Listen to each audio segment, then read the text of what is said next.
Andre, thanks for agreeing to jump on live with me on short notice, man. How's it going? I'm fine. I'm fine. I have nothing to do, so I'm watching the world falling or collapsing in real time, as usual. I'm Do fine. you Thanks for are inviting me. do you have anyone to talk about this stuff with, or are you even your wife is like, please don't talk to me about this nonsense? No, she's talking about it with me. She's the expert. Me, I'm just the host. The presentator. Yeah, you're just the eye candy. She's the brains, Yes, she's the brain. No, you know what my wife always says that the man is the head, but the woman is the neck. the foundation. The where you go, she drives the Oh, head. she okay. I see what you mean. Yeah, yeah. She turns. Yes. Yeah, man. I just couldn't wait until tomorrow. I'm doing a live stream with JP and Chris, but my God, like a couple of days ago, England came out. They want to do basically terrorism. They set the same subversive tactics of World War II. And then today we have a Russian general gets taken out. They are seizing unsanctioned tankers in the around Venezuela. That one of them belongs to China. Like this has got to be how World War One and World War Two started. I was paying attention to what is happening in the last year, in the last 2 years. Might makes right in the sense that what we thought that was universal order, United Nation, is collapsing in real time. Now it is who's the most powerful. But what I see from the Trump administration, or only the United States, is there's a lot of PR in this public relation. Behind that, do they have the power to overthrow, for example, Maduro in Venezuela, especially if Russia is supporting Venezuela? Don't forget, Venezuela is part of the BRICS. So I think they will not let this happen. And quite close to United States. This is not Ukraine. This is not the Baltic Sea. It's very, very close to United States. They must be careful with what they do. Then you mentioned something in Europe. It's everything is on fire now, and I would not be surprised to see Europe or the European Union disappear in 2026 or unfold. You already see Slovakia, you see Romania, you see Hungary, Italy, or opposing the veto to grant another loan of 90 billion euros to Ukraine, and they overthrew the veto. And I think the next step will be either a referendum. They will start to ask their population to get out of the European Union. It sounds like the end of Soviet Union in 1998. We will see. No, it's crazy with the EU. It's they. I think what they want to tax the citizens of the member nation states. But what the nation states want, as you mentioned, is to get the hell out. And you see it unfolding at the supranational level. So that's where you see it. But what concerns me is beyond EU. Like I look at the people that are running the Commonwealth countries, obviously Canada, but let's focus on like the UK. They're going around the world and they're committing terrorism. So the whatever Ukraine does, the UK does. So the attack on the train, if you remember, in Russia, civilians Yes, died. The attack on the strategic bombers, that's a declaration of war. The attack on the mall a year or 2 years ago in Russia, it was that in was Crocus. Yes, that was terrorism. 600 people. Yes, but it's always terrorism in the Yeah, sense but I, that I go back to like, do you remember the Moscow theater? yes, yes, Chechens invaded Crocus. it. That was 20 years ago. And I'm thinking maybe the West was behind that, the entire Chechen war. So the West, they have what they call the soft power projection. They can do whatever they want. You attack Israel, you're a terrorist. Israel uses pager bombs against Hamas as counterterrorism. And it's escalating now. Now we're seeing it spill over all over the world. It's escalating, but like I said before, do you have the means for your attack? You have to be able to sustain a certain degree of aggressivity or violence, and if you cannot do it, you saw the Secretary of War exit. Pete If I Hegseth. pronounce Pete except when he said, I was watching this short clip, how he's aggressive. Poor man. He needs mental treatment because there's no such thing as diplomacy when you speak like this. I've never seen any diplomat on the Russian side talking like this, and I say it is very serious to have this level of aggressivity, and you see it with those actors, Benjamin Netanyahu. They're always extremely aggressive. They have this tendency of projecting themselves into a position of I'm not. Nobody can touch me. Nobody can touch me. I'm above the law. I'm above everything. And this is where they will lose. This is where they will lose. They think they're above everything. One day, somebody will face them, and it is coming. That's why you cannot have a peace agreement in Ukraine. There's no such thing as a peace agreement. It will not happen. All the mainstream media, they always try to paint not necessarily Russia, but all like Iran. It's the same thing. You can never negotiate with them because they stand up to the bully. United States. I wrote this in 2018. United States is the arm of the UK, and now the United States is starting to stand up to the city or to the oligarchy in UK, and you will see there's always conflict between secret services, CIA, MI6, Mossad, the FSB in SBU in Ukraine, FSB in Russia. They're always, you know, they exchange a lot of information that us normal citizens we never see. So that the diplomacy or the alliance are always there, but we are not able to decipher how it works in reality. What are the real negotiation behind the wall or behind the curtain? Give me 1 second. I forgot something. One moment. And he leaves me alone, so I have to do the stand-up comic. I'm not very funny. Even my wife tells me that I'm not very funny unless I write. When I write, I'm funny, but not when I'm alone. Here comes Santa Claus. There we He's go. back. Now, Okay, you now I have. can be serious. Can I sit on you? Can I sit on your laps and ask you, give you my wish list for Christmas? $25 per song.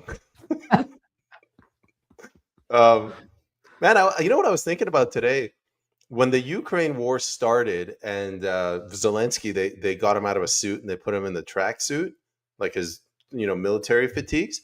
They were meeting with the Russians, and the way that the West portrayed the Russians was they're just a bunch of clowns. They're a bunch of thugs. Zelensky is there. He's ready to defend his country. I think it started in March of 2022. April 2022, they tried to reach a peace agreement.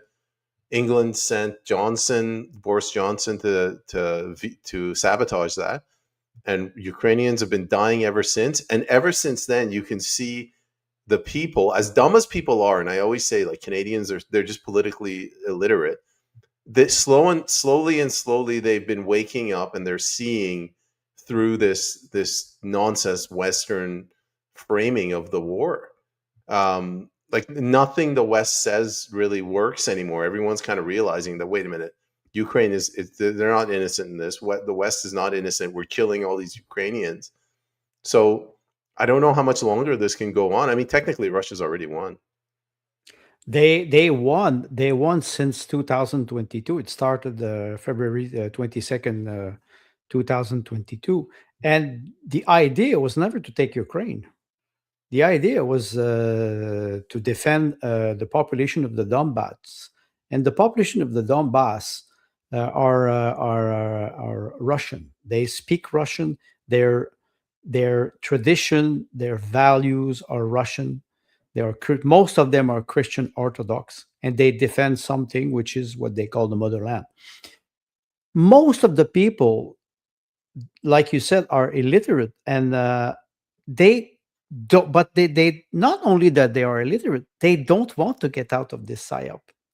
It's quite frightening when you see. I was calculating, while we are speaking, 60 Ukrainian fighter are dying every minute, or lost in combat every minute.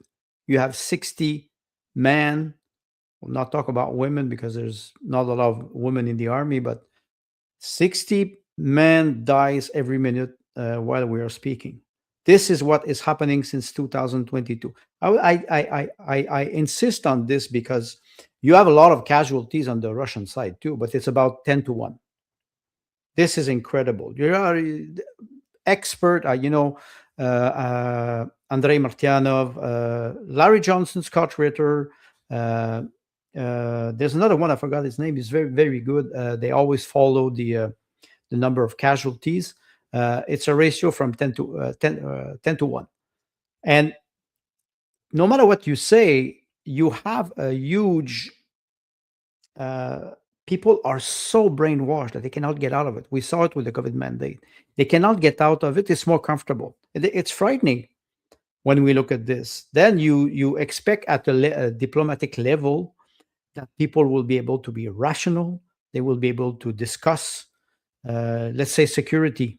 All the goals of Russia was to denazify, demilitarize, no Ukraine and NATO. They wanted to go into European Union. I think even at the time they accepted that. But the idea was to have a buffer zone, what they call a DMZ, demilitary zone, and they said if you can hit our territory within 100 kilometer, that's the size of the DMZ, the demilitary zone. It never happened because the fortification in Ukraine were extremely solid and they were built since 2014. The Minsk agreement was only a way to build a huge army at the border of the Donbass. That was what has. Can you explain for the audience what the Minsk agreement was? The Minsk agreement was to give autonomy to Lugansk and Donetsk as two autonomous region with their own government within Ukraine, and they could speak Russian language, and they could control and manage their own economy. And this is very important. Russia did not sign the Minsk agreement. Russia was an observer. France, Germany, and Ukraine signed the Minsk agreement. And at the beginning, it was Poroshenko that was there, or I forgot, it was the other prime minister. But when Poroshenko arrived, I think it was 2017, 16, before Zelensky, they admitted after that the Minsk agreement, they would never permit Ukraine, or they would never permit the Donbass to be an autonomous region within Ukraine. And they were talking about Crimea that joined the Russian Federation in 2014. So the Minsk agreement were never fulfilled. It was dead in 2015. I would be surprised that Vladimir Putin and I would say the government of Russia didn't know about it, but they waited because they were expecting to have a good discussion with NATO. It never happened. Even in December 2021, Putin reiterated his offer to have a demilitarized zone, so to protect the Russian Federation. It did not happen. And then he was forced to intervene in Ukraine in 2022 because you had 14,000 citizens of Ukraine that were killed by their own government in 8 years, 2014, 2022. So those are facts. I'm not inventing nothing. Those are facts, but I'm pretty sure that a lot of people who will, for example, support Ukraine, they will say it is lie, it is Russian propaganda. Well, make your own decision. Just go check information, double check your information, and make sure that you don't rely on one source of information. This is maybe an advice that I could give to people, but it's very hard because you know yourself the amount of time we spend to read books, to find information, to criticize our own thinking. This takes time, and many people they don't have the time because they entertain themselves and they're not politically educated. You know, on the one side, these oligarchs like the City of London, these people that they've had this plan. It's been a plan to dismantle Russia for a long time, and their plan has hit a brick wall with the Trump 2016 election, Brexit, and now 2024 Trump. And they are panicking, and they're just acting in the most irrational manner, like attacking the strategic bombers of Russia. The people that have the democratic power to remove them, no matter, we can't go to them and say, listen, these guys, they're not democratically elected, they're not respecting your will, they are acting on their own agenda, and we can't convince the people to do that. On the other hand, they're committing terrorist acts in Russia can't exactly go and do the same terrorist act in England. Otherwise, CNN, BBC, Fox News 24/7 will talk about how Putin is evil incarnate. I don't know how we get out of this. Well, first of all, we have to stay rational. If there's an advice that I can give to people, not do not panic in a sense that we us normal citizen we have no power. The only power that we have is through discussion. It is through what Michael Jones refers to in one of his books, logos, debate, discussion, disagreement. It's the only thing we have.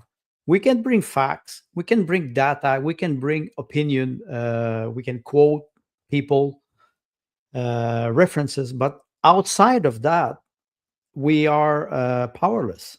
And I think this will be a way for people to understand that we do not live in a democratic system.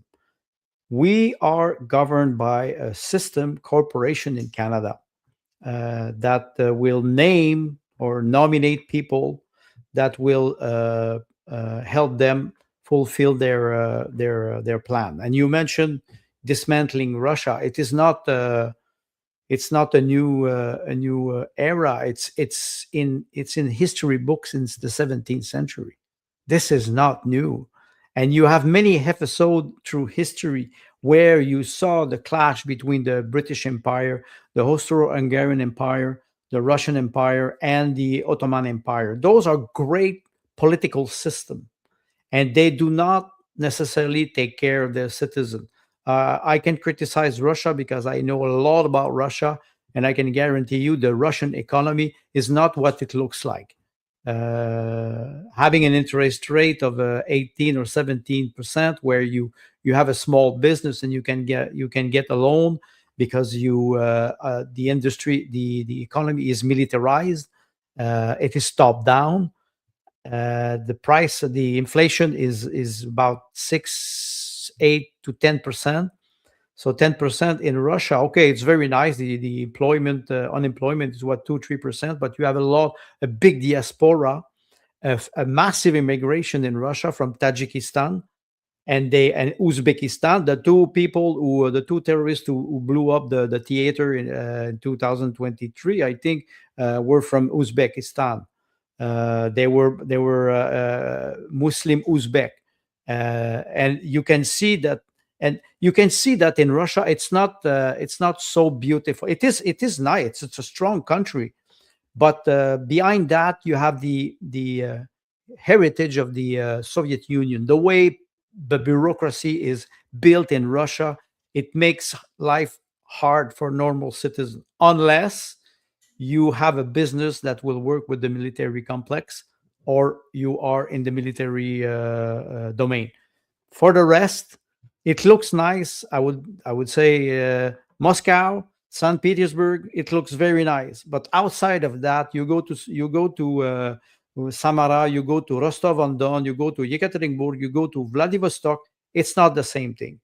Russia is a so big territory that you have some small fief, and it's very hard to impose a fair or a just policy. It's very, very complicated. So Russia has its problem too, and I think what you're mentioning, if we go to a major conflict, maybe what is happening now is that most countries are starting to close their border. They're starting to fall back on their structure because they're preparing something. You know that in Russia, you cannot use practically WhatsApp. You can use Telegram, but you cannot use Meta. You cannot use Facebook anymore. They implemented a system, I forgot the name, Mark or something like this. And this system is promoted by the government for internal communication between Russian, like you and me, and we communicate through Telegram. And you cannot have access outside of Russia. It means that this section of internet is closed.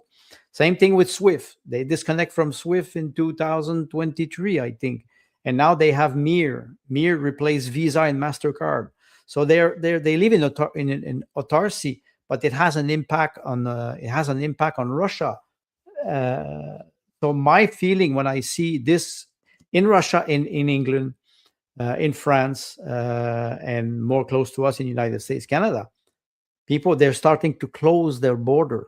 More difficult to travel. It's more difficult to have a visa.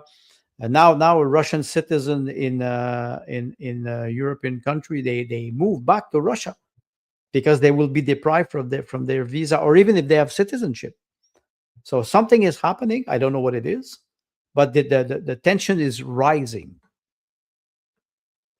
No, I agree. And I think it's governments have gotten too big. So if you remember after 9/11, they started like leaning into abusing the monetary system for political purposes.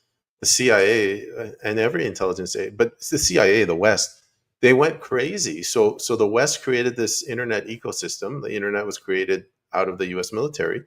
And then they just started using it to spy on people. Eventually, as that spying gets out of control, other countries they're going to close their borders. Now you see Canada closing the internet sort of virtual borders to the US because our concept of free speech differs from theirs. And I just see this as a consequence of government growing too big. Like they're, I mean, for the love of God, that Europe is seizing the assets of Russia, like the sovereign assets. Who the hell's going to put money in any bank now? Well, you saw Belgium opposed to that because Well, that's because Belgium, they're the ones that are holding the money. They don't want to get in trouble. and of course, because in an international court of justice, Russia would win.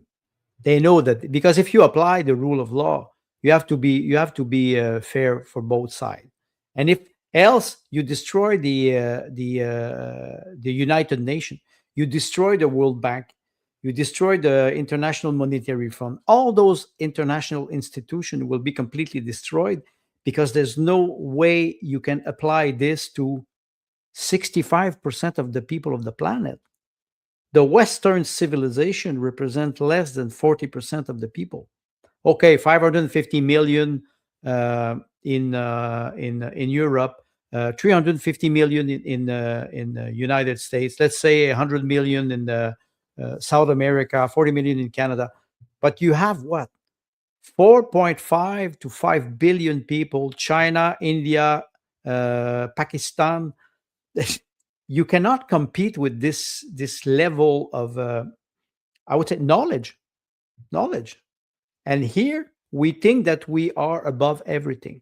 We will pay the price, or maybe what will happen is, when I say we, it will be the citizen.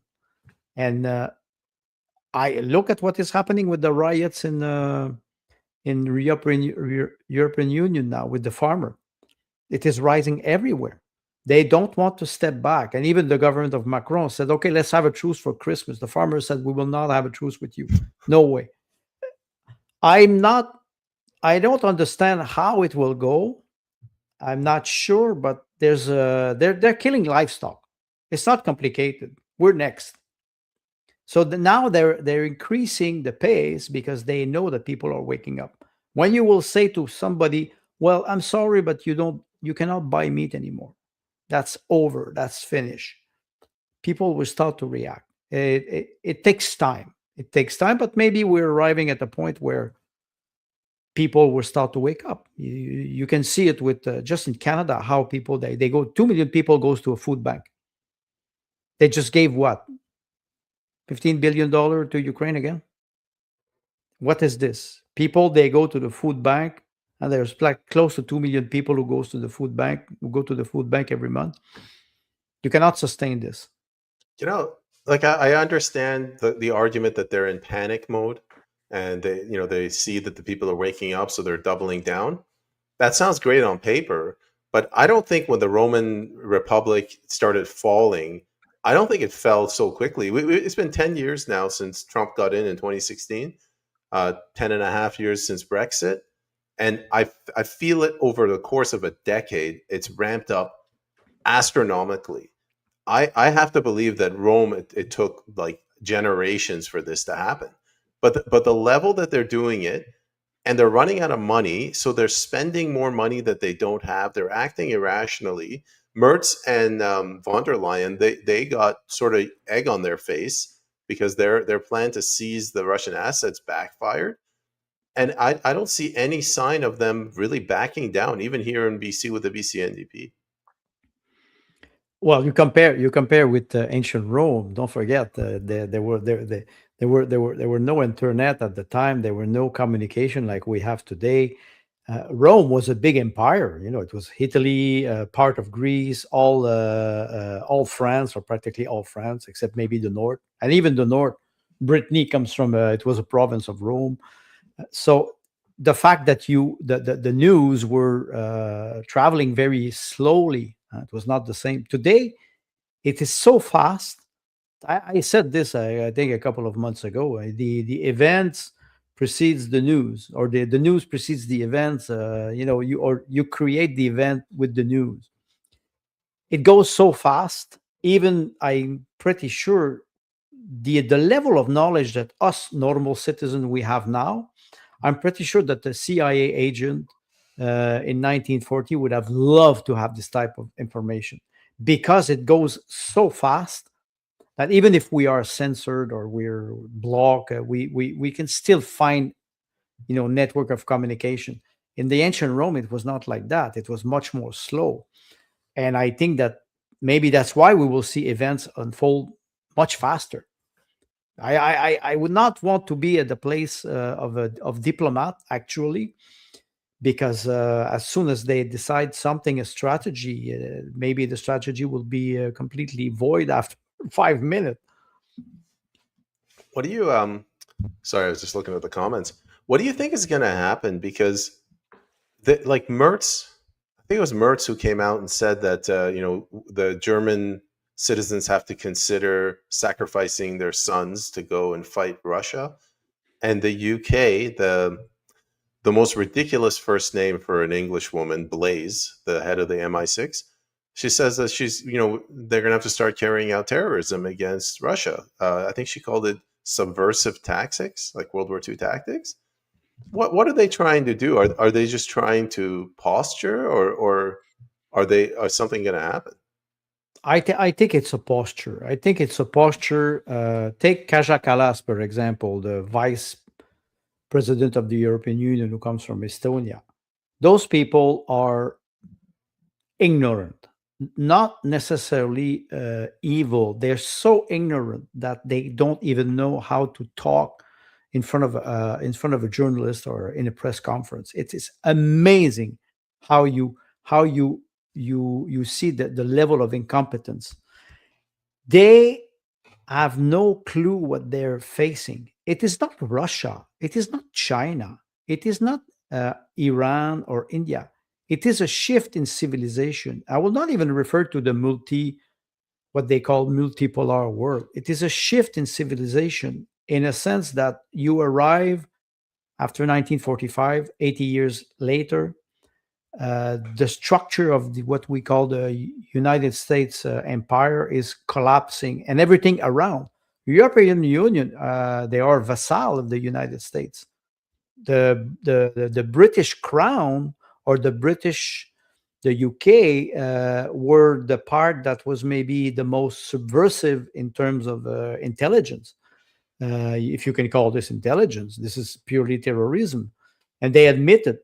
So when they start to admit that they're doing something to hurt people, the only way you can react is to defend yourself. It is self-defense mode, and I think they're arriving at the point where I think that the European Union will disappear in 2026, and it is something that will unfold maybe on a let's say a time lap of maybe 1 2 years. You will have one country that will start to try to go out. They canceled the election in Romania with Calin Georgescu. They manipulate the the election in Georgia. Now the Bulgarian government just resigned. So you see it everywhere. You see it everywhere, and I think the feeling of some leaders like Giorgia Meloni in Italy, she's a right wing woman, but she's stuck in a straight jacket, and she cannot get out because she's one of the core country in European Union, France, Germany, Italy. Those were the three countries that started to create the project, and it would if one of those countries gets out, like for example France, European Union collapse completely. Nothing holds anymore. Another thing I was thinking about, you always say how, there's no diplomacy in the West. The Trump administration, it's so chaotic. And then I look at Russia, like nominally, they're not really a democracy. Putin's been in power almost like a dictator for 20 plus years, but everything functioned. Like when they do a meeting, they put out a transcript. It's not like the US where Donald Trump goes, writes all caps on Truth Social, like greatest meeting ever. I solved everything. And like, what is it about? And I guess what I'm trying to say, you're saying that it's a civilizational shift. This model of government that Russia has, it's almost like they are discrediting this quote unquote democratic system that we have in the US with the republic or with the constitutional monarchy in Canada. You're right. Let's not forget Russia. You had what 70 years of socialism, a hard socialism, but in Soviet Union, you had people who were educated. People had a very, very good education. They were cultured, they were reading, they were good citizens until they were able to have this level of life. And we have this romantic vision of Russia. Nobody has nothing. I have a relative here who asked one day, who asked my wife, do you eat only potato in Russia? I wanted to say, shit, what do you know about Russia? But it is an autocratic system. Since the 16th century and Ivan the Terrible, it's an autocratic system. The Tsar at the time was the father of the country, the father of the empire, and he had a duty to fulfill, to respect citizens, and he had counterpower, the boyar. It's like the ancestor of the Duma, the parliament, and it was always an autocratic system. Since 1992, with the collapse of Soviet Union, you had an 8 year period of a criminal era. It was crime every day, looting every day. We can refer to the Chicago Boys who were there in 1992 with Jeffrey Sachs and George Soros, who were buying all communication companies. So for 8 years, they were destroying Russia from the inside. Sorry. When Putin arrived in power, Putin is Russian. Many leaders after the assassination of the Tsar or the Putsch in 1917, they were not Russian citizens. The leaders, they were Georgian. Stalin was a Georgian person. So you arrive with a person who's Russian. You can like Putin or you can dislike, it's not important, but he's an educated man. He's a cultured man. The man is an ex-agent of the KGB, so he knows the game and he's educated and he knows that he cannot win if the other party loses all the time. It goes both ways. I take an example, Sergei Lavrov, and I think Lavrov, I think it was 2021. It seems that he wanted to retire because he's not young anymore.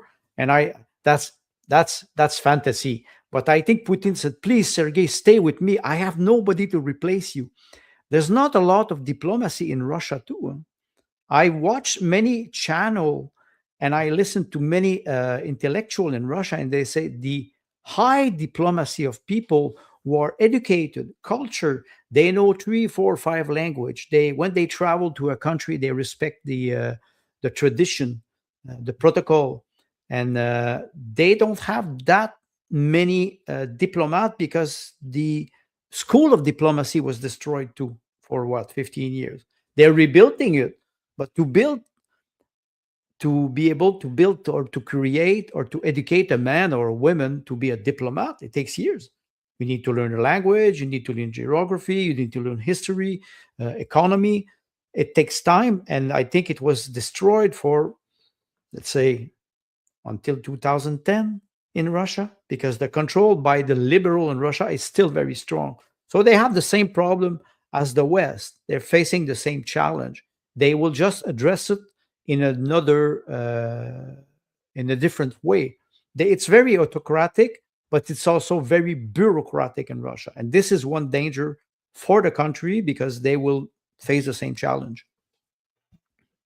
Yeah, I don't know much about Russia. You tell me. I look at the U.S. The military is in shambles. The defense contractors, all they want to do is sell more and more expensive weaponry.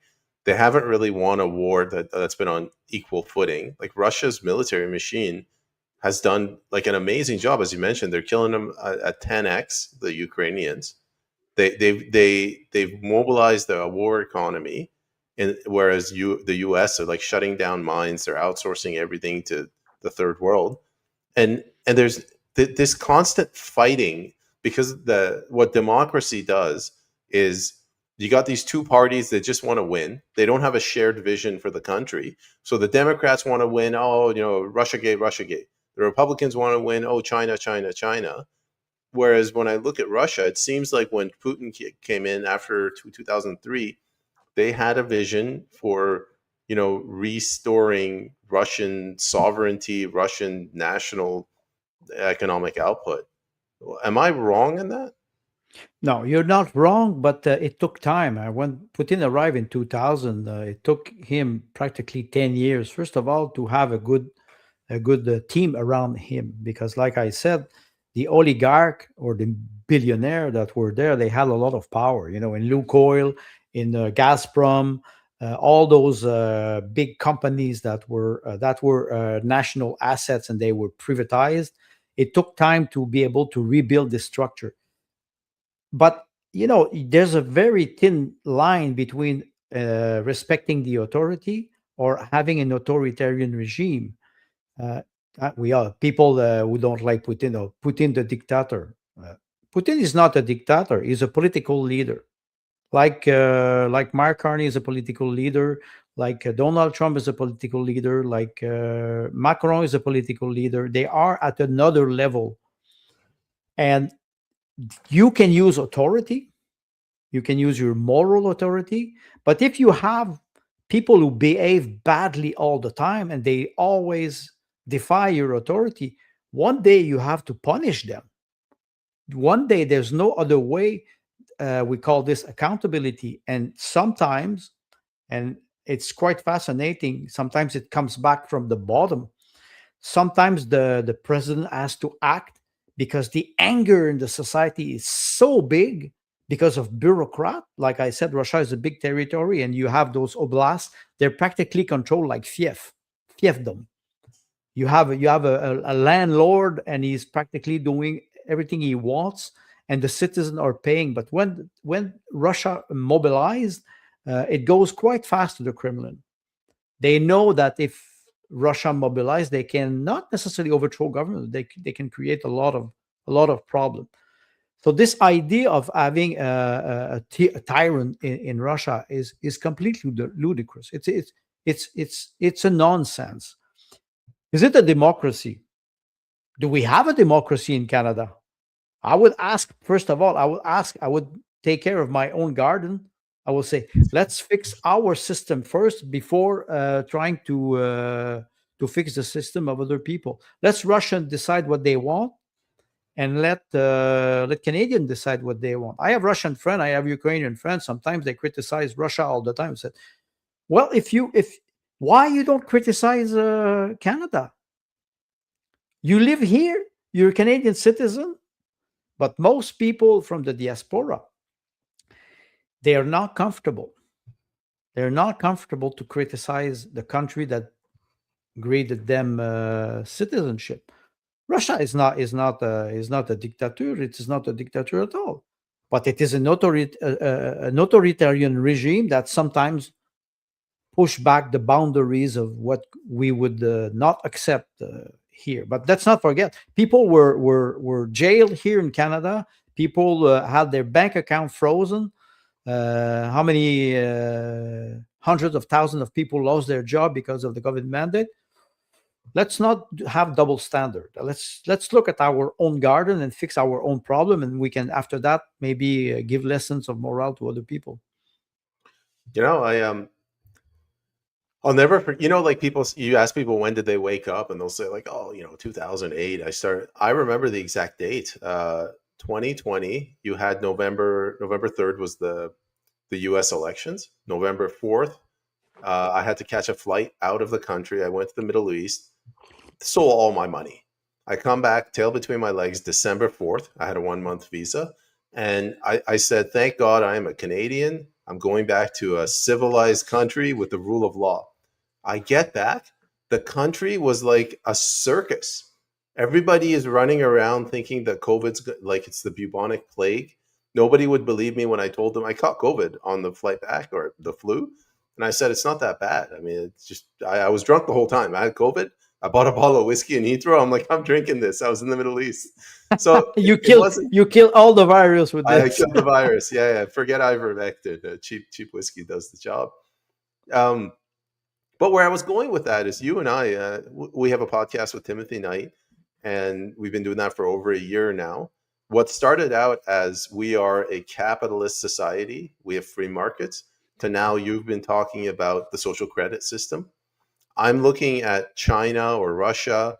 And let's take China, for example. People say in China, they can't even own property. I'm sorry, but countage and land ruling, we can't really own property here. So I think this is my opinion. This is my impression. We are taking standards of what Canada used to be in the 90s, if you're older, the 80s, 70s, 60s, and we're applying it to the Canada today when we're comparing it to other countries we want to discredit. Yes, you're right. We can think about UNDRIP, for example, how international institutions have undermined the sovereignty of countries. Justin Trudeau, I think it was in 2018 or 2016, he said that Canada is a post-national country. What does that mean? Post-national, no border. Everybody can come in, and you ask yourself up to one point, okay, am I sovereign? Do I have land? Can I buy a house? Look at young generation today. They don't have any expectation anymore because it's been decades that the structure of the economy is destroying the level of life of people. The debt is a modern construct, but it is not. It's not a modern concept. It started in 1972 in Canada, but the debt is always a way to control individual, and up to a certain point, you arrive at I think it's in the Torah. I'm not sure. Don't quote me on that, but I think it's in the Torah. Usually, after 7 years, you redeem the debts of everybody. You The just Jubilee. jubilee, and you just say, okay, we start again. Okay, and if you're a creditor and you have you have a lot of people who owe you money, but too bad for you, you took bad risk. We don't have this type of system. The debt is piling and piling and piling, and it will collapse. it will collapse. There's no way. I asked a question last Friday on the AMJ Live of Michael Jones. I said, "Do you think United States will default on their debt?" And he said, "It's inevitable. You cannot get out of it. Not with 30. Now it is $37 trillion, 37,000 billion, and Canada $1.3 trillion. You can never pay back. As much as you want to bring people in, the infrastructure is not made here for, let's say, 50 or 75 million people. It takes 2 to 3 generations to build a structure or infrastructure, let's say roads, housing, school, hospital, electrical grid. That's we see it now with what is happening with the data center and the big data center. So there, I think the shift in civilization will include this type of dystopian world maybe for 10, 15 years. Then we will stabilize, but to what, I don't know. I'm not Nostradamus, and I don't see how we can get out of it uh, without having a certain faith, first of all, and being able to discuss with each other, debate. Is it easy to debate with liberal people? It is not possible now. But they will suffer like the conservative. Everybody will suffer. Keith Wilson, he's one of the lawyers for the convoy. I think I'm getting his name right. He put out a post today. He goes, talking about what's happening in BC. He said, it's not David Eby's fault. It's Section 35 of the Canadian Constitution from 1982 and the court's interpretation of that. And I read that. I didn't say anything mean to them or rude, but I said, like, I wish you had watched the interview that Andre and Tim did with Charles Fichtner, Charles where he Fichtner, yes. he explained it in more human terms. He said you had the Royal Proclamation of 1763, where the king said, until I figure out what I want to do with these areas east of Quebec, don't go there. Don't go there. 1764, yeah, he repealed it. He's like, okay, you know what? Now we're going to go there.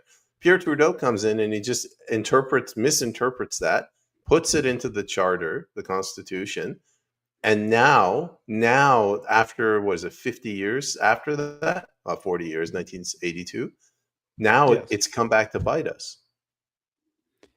You're right. You're right. And I think evoking the 1982 Charter of Right shows that the policy was there since the beginning, 1967, with Pierre Trudeau's election. Multiculturalism. Uh, it is quite funny because I'm reading Logos Rising from Michael Jones, and he's referring in his book, during the Roman Empire, he refers to multiculturalism because every person who arrived in Rome at the time were able to be a Roman citizen. Everybody, mass immigration. Why? Because the more you conquer territory, the more they become Roman de facto. You arrive, I conquer, and you are Roman today. Oh, it means that I can go and work in Rome. So they move, they go to work in Rome. So what is happening?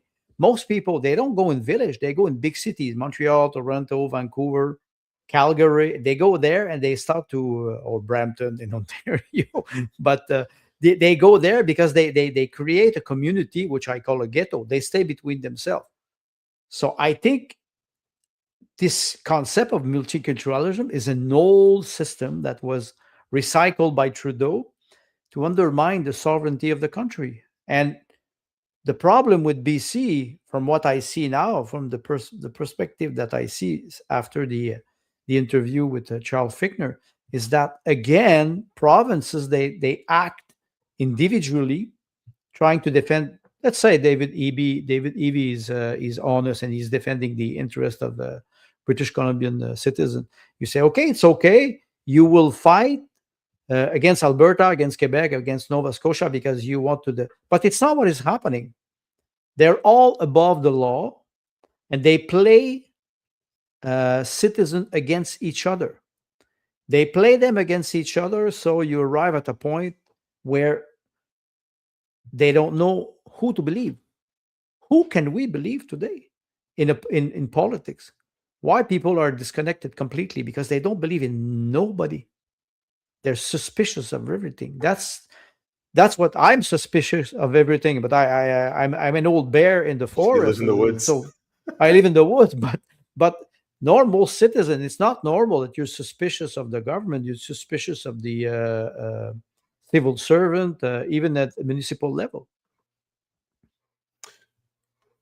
I was gonna my mind wandered there. I was gonna pick up. Oh, Rome. So you mentioned multiculturalism in Rome. If you read the Storm Before the Storm, they talk about how they basically there was all of these people in Rome that weren't Roman citizens. They weren't foreigners, but they were Italians without Roman citizenship. And then eventually somebody's just said, "Why don't we just give them all citizenship? We can get votes and we can get in." That strikes me as the Democrat Party right now, and the Liberal Party. And Chris Enns, he's a PPC candidate in BC. You know him. We've done some Yes. interviews with him. He was telling me a story about his father. He goes, when his father came to Canada in the 50s or 60s, the Conservative Party, they held their nose. They're like, we don't want these immigrants. The Liberal Party is like, welcome to Canada. We love you. And he said all the way until Harper, his father always voted Liberal. Like, it's, I don't know how to describe it. When you lose loyalty to your country and you act in your own self-interest, the whole quote unquote democratic process just fails. It absolutely fails. And that's what's happened in Canada since the 60s at least. You're right. You're right. And with Chris, it's a nice story because I've seen a lot of immigrants who will be faithful to or loyal to the party or the government that granted them citizenship, and it is normal. I would move to France or I would move to Russia or Germany. Would I start immediately after having my citizenship to criticize the government? Most probably not, because I want to work. I want to be able to raise a family, buy a house, live a normal life. So most of them they do not want problems. They're just ordinary citizens, and the duty is there. They vote, but they vote like you say. They vote liberal because it's laziness. People are lazy. I didn't vote for many years. You think and when I say this live because it's I have to be honest. Somebody would say, "Did you always vote?" No. And yes, I voted yes 2 times in the referendum of 1980 and 1995. And I said I made a joke. I said I voted yes because I was naive. I was 20 years old, and when I was 35, I voted yes because I was an ignorant. There will not be a third vote in the sense that now it is not possible to have a free independent state like Quebec. It doesn't mean that it cannot happen, but you need educated, mature people in power. It's not what we have now. So of course you have a lot of immigrants. They will just follow the tide. They don't want to create conflict. It's very difficult. I have a lot of friends, Ukrainian, Russian, Romanian now. I have Romanian friends, and we have some political discussion. And I see they're always very careful of what they say because they don't want to get in trouble, especially after what we saw in 2022 with the Freedom Convoy and how people were treated in Canada. They don't recognize Canada anymore. They say it's not what we thought it was. It's a big shock for them too. They're stuck here now. Not like you and me. Yeah.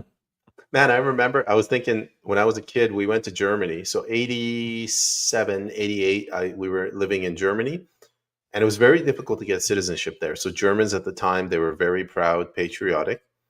They were very, very protective of their culture. So if you did something in public that you're not littering, for example, if you littered, they Mm. would get in your face and would tell you. That's one way to preserve your culture.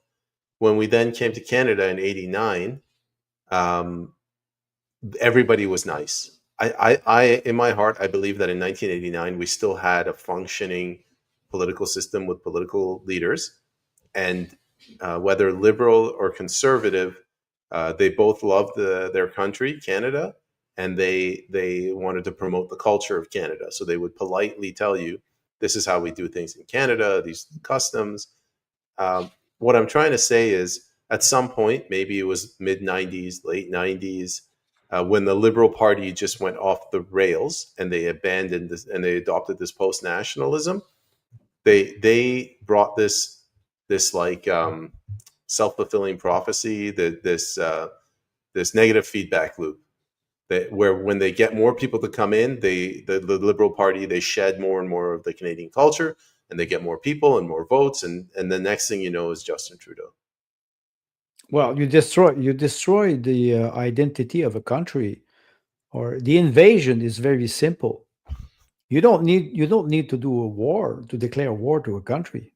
You just flood it with people who don't respect the value of the country that welcomes them. Now there's a polemic in Quebec, because Quebec is, first of all, it's a Christian country. Quebec is in majority Catholic, even if today we don't worship God anymore. And but there's a symbol in Quebec in the flag. It's the cross in the center, the blue, the cross, the white cross. And there's another symbol in Montreal. It's a giant metal cross that is on the Montreal mountain in the center of Montreal. And now they want to dismantle the cross because it is offending some immigrants. And you see a lot of people in Quebec who are not advocating for Catholicism. They're not worshiping God. They don't go to church. They don't pray.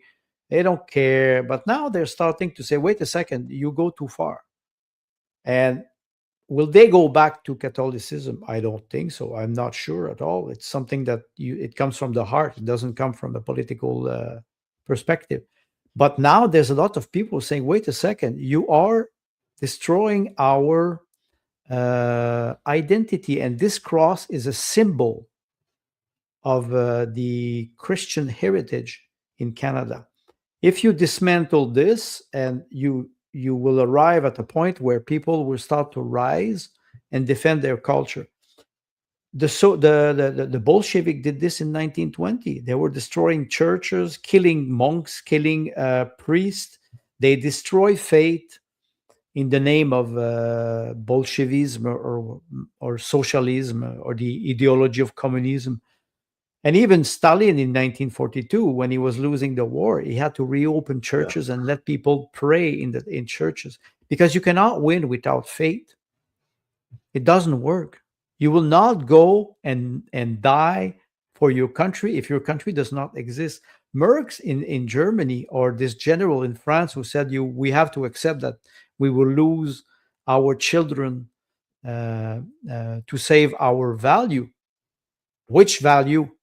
You destroyed all the value. So you see the young generation, the Generation Z and the millennial, they say, go yourself, because I will not go defend a country that has no value.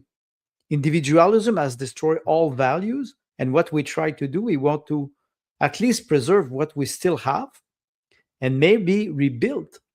I'm not sure it will be easy. It will be very hard. And a lot of people will have to admit what they did. I'm in this process personally. I try to see, what did I do good, what did I do wrong, and try to improve it.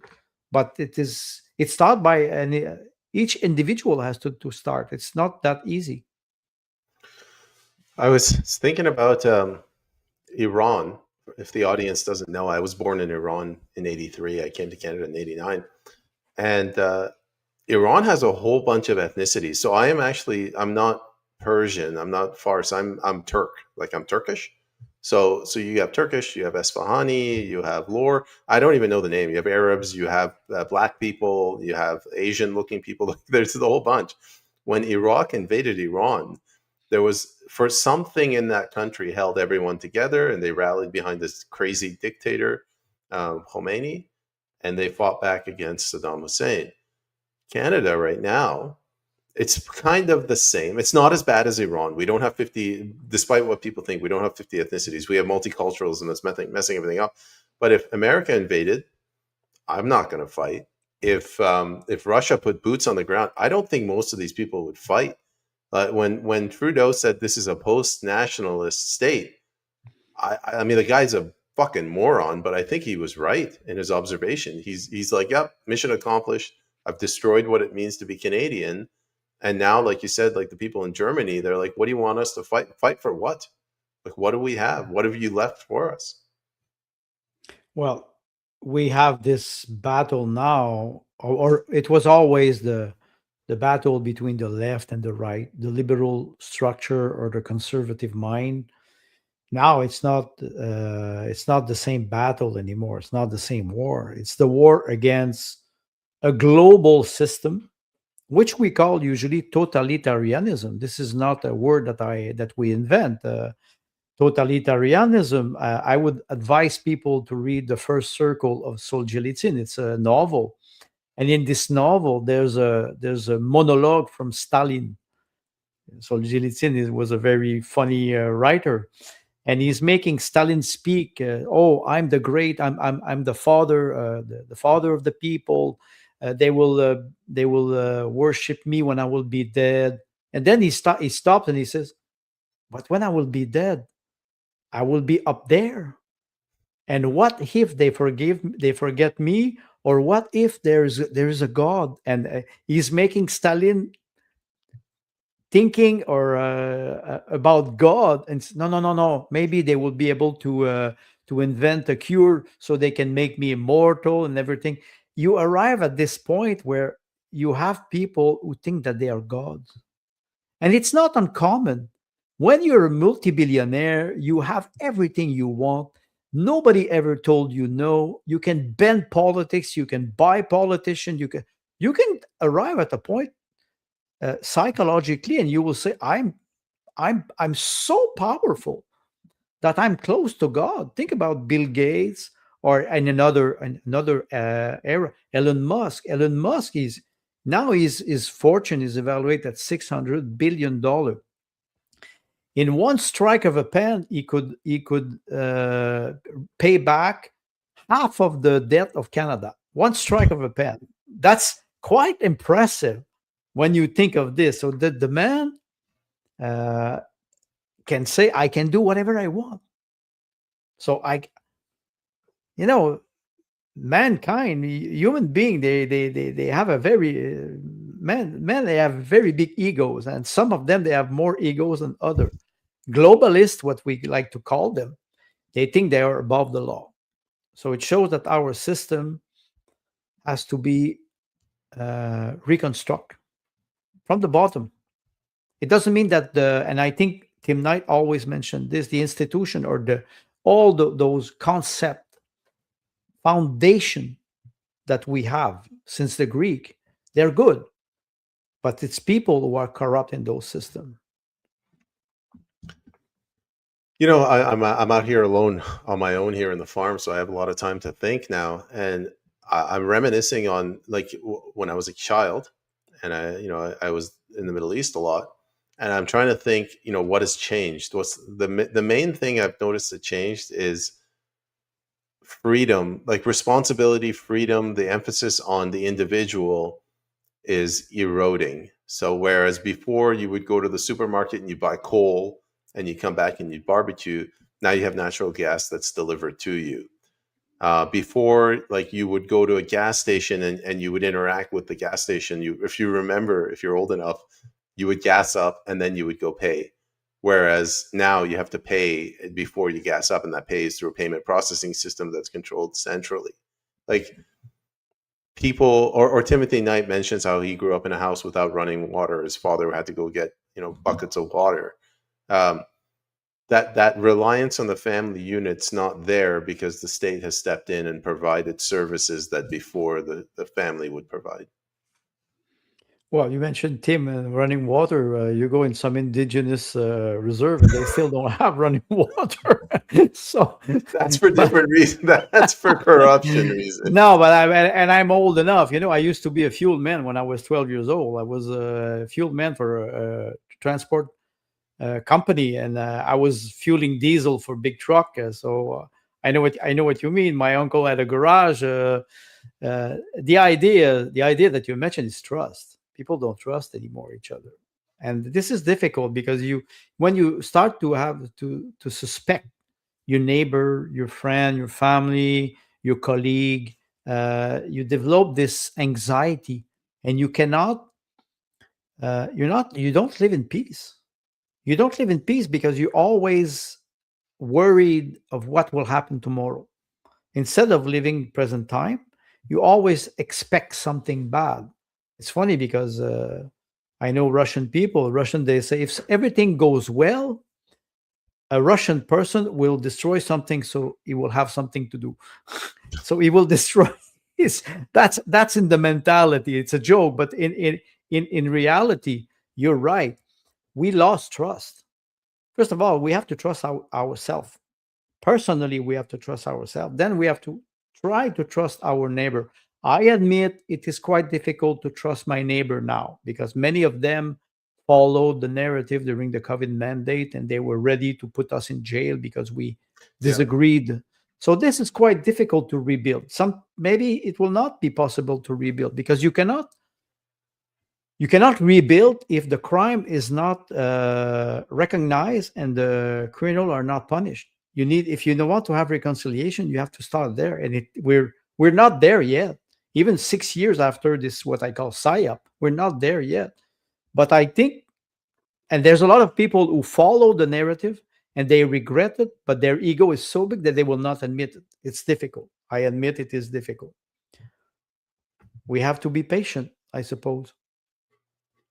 The during the April election, I leaned pretty heavily into nationalism because I said, like you have to protect your culture. But now I look back at COVID, exactly what you said, and I tell people, look to your left, look to your right. Both those neighbors wanted to kill you. So, like, what are we trying to preserve as a nation? Because a nation it's an area with people that share a common culture. But if that culture is to turn on your neighbors and to snitch on them, it has to be bottom up. Like the people have to fix themselves. There has to be a reckoning. There has to be justice. And then from there, maybe next generation or two generations from now, they can rebuild the nation. Canada before multiculturalism was a bilingual country, and bilingual was quite interesting because you had French Canadian in Manitoba, you had French Canadian in New Brunswick, French Canadian in Quebec, some in Nova Scotia, and the idea was to impose a bilingual system to a country that was about 20 million people at the time. And you would say, I can go everywhere in Canada and I can be served in French in BC and Alberta. If you don't believe in God, you have to believe in God because it never happened. Same thing in Quebec. It's same thing in Quebec. So you have to expect that if you travel to China and you don't know Mandarin, you will have a little bit of problem. Maybe you should buy a small book, huh?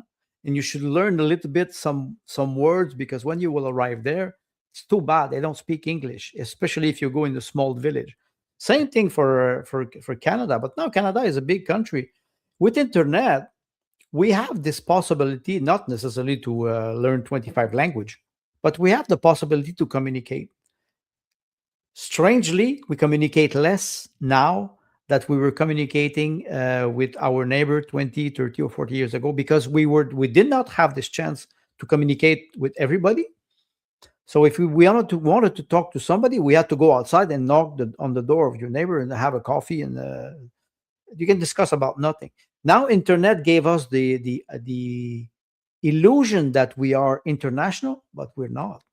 We live in one place and we have to manage with people around us first.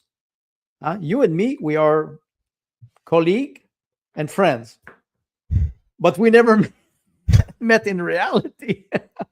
I told my wife, I said, if we go to British Columbia, oh, yes, I would like to go and see the Rocky Mountain of our beautiful country, but it will be the background. I go to see my friend Payman Ascari or my friend Tim Knight. That's the first thing. I always said that to people. That you go to you travel to France. No, I go to see my friend Mathieu in Bordeaux in France. Of course, I expect that he will welcome me and he will travel me a tour, make me a tour of things like. But it's the idea that we have to be able to communicate with people. How do we do this? It's so difficult, and we have this discussion often about silo. The what we call the liberal, or those the people who pretend to live in a free world. The word liberal means free. It is not. They're in the same jail as us. They just don't know it. This is quite difficult. And when you point the bar and you say, "You see the bar here," it's because you're in the cell. They don't believe you. They think that they are free. They're not. Somebody's controlling them. You know what scares me the most is when people say like they're happy that there's bars, that the bars keep them safe, it keeps the bad people out. I'm I don't know. Did you see that premier of Australia who criticized America? They said he goes, you know, America, they got unfettered free speech. How can you have that in a multicultural society? I hear that in Canada as well, where they say, you know, when you have unlimited rights, like in the US, it's harder for the government to keep you safe. This is like an extreme form of Stockholm syndrome where the slave has been on the plantation so long that he's happy there's barbed wire around the farm. Yes, and unlimited rights or unlimited freedom does not exist. You need to counterbalance this with duties and responsibilities. If I have, I will quote Camus. Camus said in the Insurrection Man, he said, if everything is possible, murder is possible. So you cannot have unlimited rights. You have rights and you have to counterbalance them with the duties. And that's why in the US, with the Constitution and the First Amendment and the Second Amendment to self defense, those things were put there because they did not trust the structure of the state and what we call the super state. So it's something that they have that we don't have in Canada, and it shows. It shows. You said the concept of the castle doctrine does not exist. We cannot defend ourselves. The police of Toronto even suggests us to leave the car key near the door, so we will infuriate the robber. It's we walk on the head. It's and some you'd say this to some people, and I always refer to Canadian Saturday Night Live. We should start a show because we will have a lot of material. It is a circus. Yes, Andre, it is. let me just go to the comment. I haven't been really looking at the comments. I'm just going to read them if you want to say anything. Your Go ahead. friend, Uncle Ray, I think they want us to take to the street and riot so that every day they squeeze and squeeze. Yeah. Yes, he's right. He's right. Divide and conquer. It's quite simple. They want me to hate. Okay, let Justin Trudeau. Do I hate Justin Trudeau? No, I pity him. It's not the same thing because hate destroys me first. Doesn't mean that he doesn't have to be accountable of what he did. There's a big difference, and he's right. Very difficult to keep your self control. Same guy, Uncle Ray. Payment Canada has never been a real country. It's a British springboard to crush Ben Franklin's USA. Yeah, I don't Agree? know if you want to do another 1 hour talking about that. No, but I think generally he's right. Clown World, I put my Santa hat on just for you. Yes, clown word, and I will be sitting on Santa, so I will give him my wish list. That's a horrifying thought. He's growing a Santa beard, getting into character. Yeah, this time tomorrow, it's going to be a full beard. Is it dark, gray, or white? Oh, it's just almost completely white. Every one of these hairs is one something Justin Trudeau did to me. Andre, how do we know what the real casualty numbers are on each side, Ukraine, Russia? Well, I follow Andrei Martianov. He has a podcast on YouTube, and he has quite solid data from. There are two or three sources. Of course, you have the Russian Ministry of Defense, and you cannot always rely on Russian statistics. I can guarantee you, but you have to go in there, and you can see the level of casualties, because there's also another way to find it is how they will pay the pension to the widow, something like that. The other sources, it's the Ukrainian army, but this is quite difficult because if you go there, they last year they were talking about 40,000. This is not serious. This has nothing to be. You cannot. You just look at the how when they exchange corps. The last time they exchanged corps was again 600 for Ukrainian and 40 for the Russian. So what you just do the math and you say this is not possible. So the Ukrainian army, when they give data, it's only propaganda. So it's but it goes the average or the consensus now is around 1.5 million people. You know, that's another thing where I'm amazed that Russia, they're so open and transparent about their discussions about successes and failures, how to, do combat better. Whereas Ukraine has adopted the Western model of doing politics by Hollywood. They just like if you just say something, it becomes true. It is Hollywood, but I can guarantee you also Russia is not always transparent because in the Donbass, when it was Wagner and Prigozhin, there was a lot of people who were complaining on the front because they did not have the proper material, military material. Why? Because the bureaucrats were stealing the money and the material. So you have corruption on both sides, and the Russian army is well structured. But when you hear some small anecdote like this, you start to doubt, the official narrative. So we have to be careful on both sides. Our good friend Sue says Ukraine is the most obvious proxy war. Yes, she's right. She's right. Sadly. Andre, I was thinking about this. Has there ever been a proxy war like in Ukraine, where this is like a straight up proxy war? What else can you think of? Vietnam wasn't like this. I'm not that sure. I'm not that sure because Vietnam, you had the sort South Korea, North Korea. It was the Soviet Union at the time, and it was the United States on the other side. Don't Afghanistan. Afghanistan. It is Afghanistan and the link with Pakistan. So I think the big empire like United States, the British Empire, the Austro-Hungarian Empire. I will forget about Germany, something different, but the Russian Empire and the Ottoman Empire, they're not fools. You don't make war on your land. It's much better to make war on other land.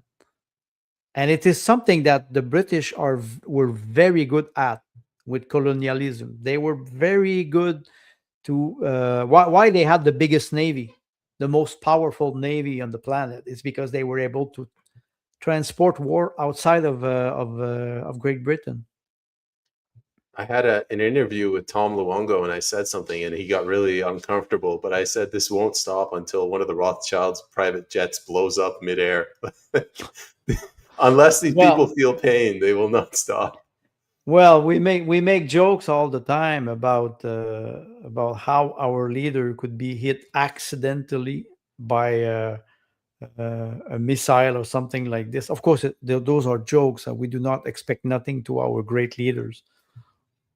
After Bill C9 is passed, jokes will be illegal. Sue, one of the largest sectors in Ukraine is the business of getting sons of the elite out of the country with bribes and false documents.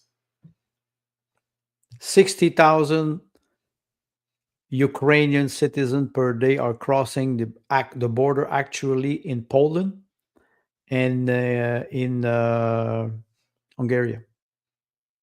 60,000 per day. It It's a lot. shows that they want to fight for Ukraine, but in Europe. What was it? Those people that round up the Ukrainians and send them as conscripts. What are they called?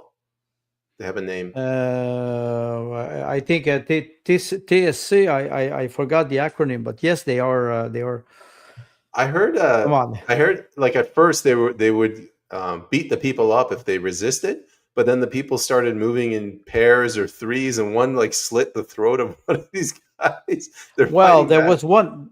There was one that had a dog, a pit bull, and when they tried to catch him, he resisted, and the pit bull started to attack the officer who wanted to kidnap him, and he really hurt the man. The man had to jump in his van and run away. It was very funny.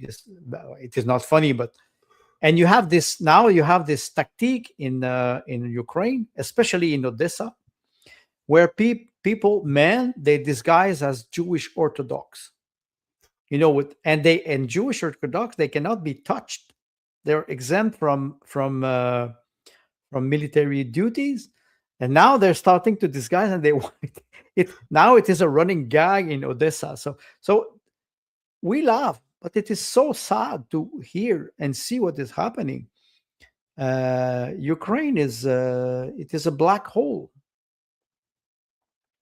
One thing Senator Ron Paul said, conscription, forced military service, it is a form of slavery. Like I understand you sign up for it, but if you don't sign up for it and you get forced into it, it's slavery. Mm. Dude. JT, they are turning up the temperature consistently, but just slow enough that the sheep still don't know the water is boiling. I think he means the frog. Well, first of all, GT, thanks for the comment.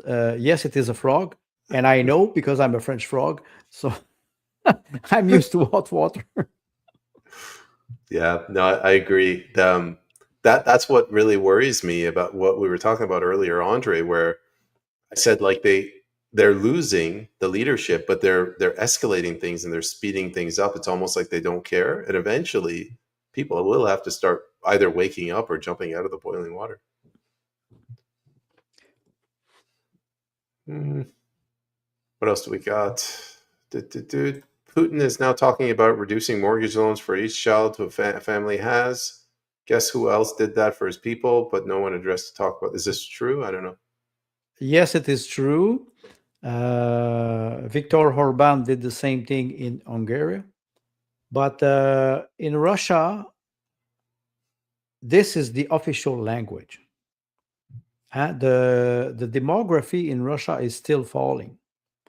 So when you want to have 3 children, they have to lower the interest rate, or they have to lower the taxes. And in Russia, you don't have an incremental tax. You have a flat tax, 13%. It was Warren Buffett many years ago who was saying in the United States, my secretary pays more tax than I do. In Russia, 13% flat tax. So if you want really a birth policy, because they have problem of mass immigration too in Russia, and the diaspora, they are promoting this immigration. So if you really want to have a birth policy, you have to be able to not necessarily lower the tax, but create the incentive to have children. In Hungary, after 3 children, you don't pay tax for the rest of your life. You want a birth policy, you have to be able to implement them. And like I said, in Russia, it's very nice on paper, but the bureaucracy is so heavy sometimes that it is quite difficult to implement. Andre, we don't have a Canadian diaspora yet. What is a diaspora? Is it people that hate Putin? The majority of them hate him? The ones living outside Russia? The concept of a diaspora is some citizen that lives outside of his country. Like, for example, you have 8.9 million people in Israel, but you have 15 million Jews that live outside. That's what we call a diaspora. Sorry, let me rephrase that. The British diaspora exists because Britain has the worst weather on the planet, so they go everywhere else. Why do they That leave that's Russia? That's true too. That's true too, in a sense that it's like there's a lot of immigrants who arrive here. They arrive in the Nordic country, like they arrive from North Africa and they arrive here, or from Asia, and they arrive here and they're not used to the weather. Of course, they're not used to the weather. Minus 35 in Calgary or minus 25 in Montreal. That maybe they will all want to live in BC, but the diaspora, many people who moved from Russia, they did not move from Russia. They moved from Soviet Union. And they are here since 20, 25, 30 years. And they have this old idea of what is Russia, that Russia has changed dramatically in the last 20 years. And I have some, personally, I have some friends, they hate Russia, but they never went back since 25 years. They don't know. I know more about Russia than they do. And one of my friends, he said, "You're more Russian than me." This question from Clown World caused an existential crisis for me. Payman, hypothetically, if Iran fought Canada, or for whom would you lay your allegiance? I'd move to Thailand or something. I'm definitely not fighting for Iran. I mean, I pick up a tampon and I join the Canadian Armed Forces. Is that a good enough answer? That's a Uh, good answer. yeah, the tampon brigade. We don't live in reality, Andre. It's always true in Canada. Well, we don't, but we have to. Mm, another 1,000 Ukrainians given back 25 Russians in body exchange last week. Wow. Thank you, thank you. That's the correct number. 300,000 Russians, 1.5 million Ukrainians. I mean, remember, Russia's a bigger country as well. Yes, the demography. Before the special military operation started in 2022, there were 54 million Ukrainian. Now it's 19. So you have close to 7 million Ukrainian who left Ukrainian to go to Russia. You have about 15 millions who went to Europe. I think the diaspora in Canada was about 250,000 Ukrainian who arrived in Canada in 2023-24. So yes, 300,000 Russian, 300,000 casualties in Russia. That's plausible number. This I didn't know. By the way, this is Robbie, I believe. Today in UK media, Yes, it is Robbie. Russian soldiers have, this is what the UK media is saying, Russian soldiers have resorted to cannibalism. Well,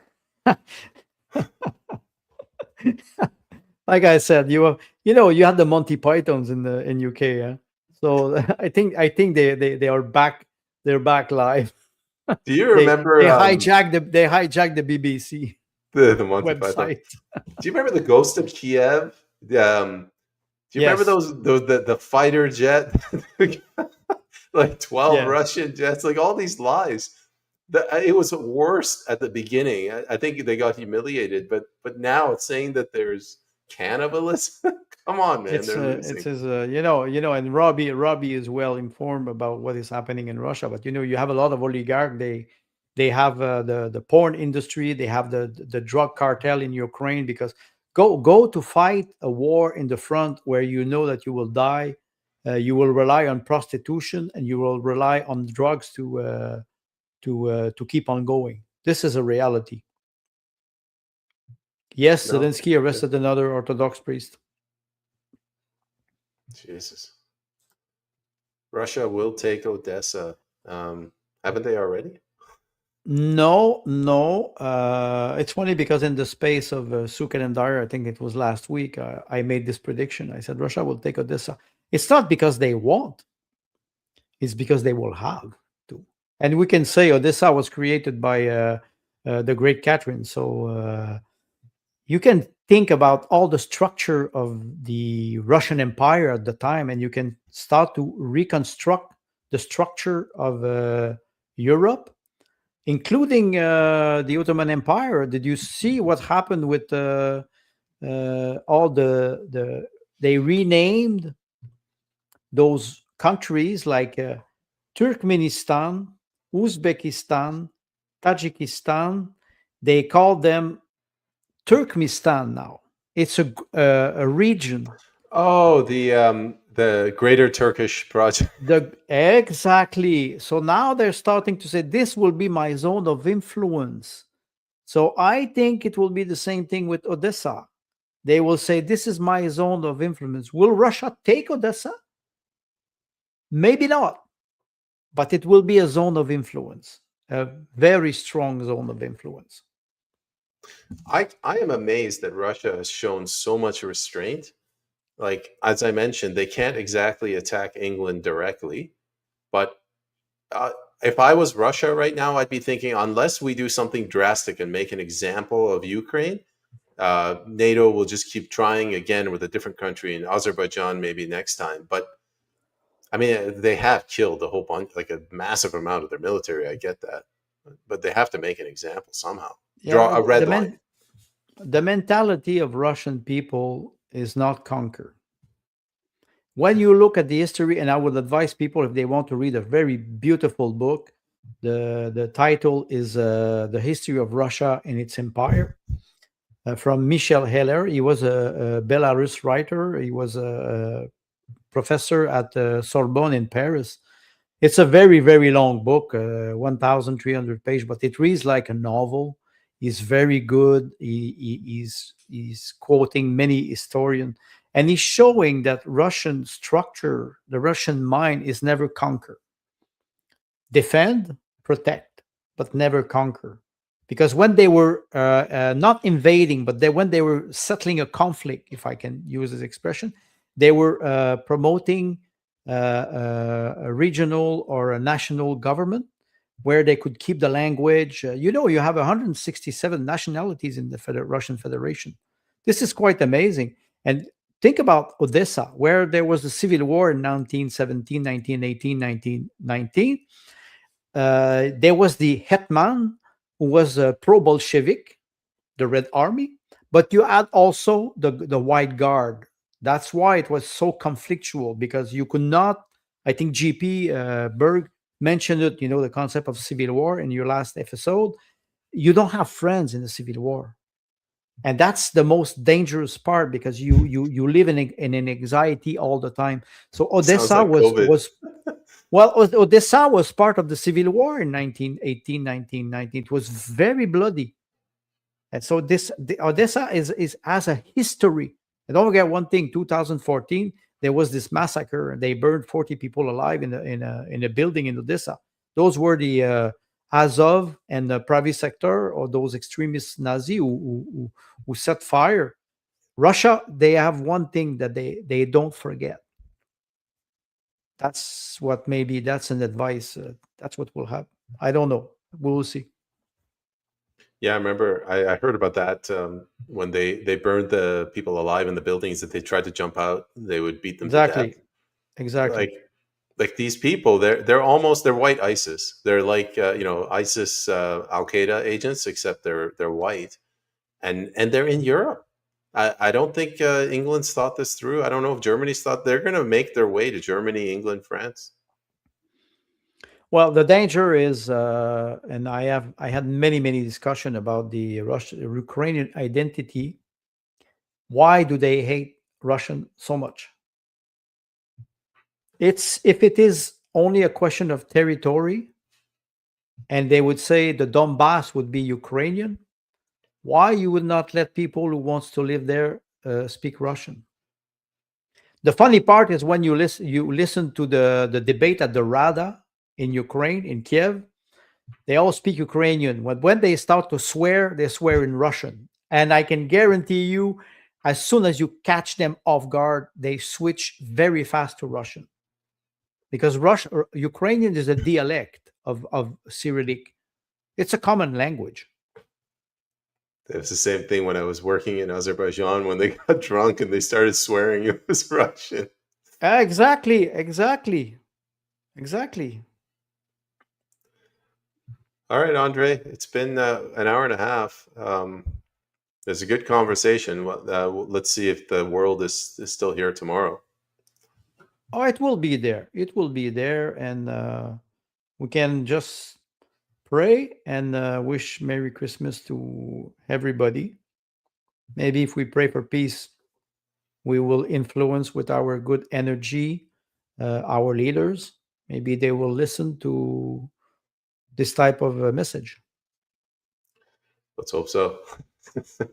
Good night, Andre. Thanks Good for night, thanks everyone. thanks for the conversation, Payment. It was a pleasure. No, it was fun. It was fun. Yeah, it's nice chatting with you.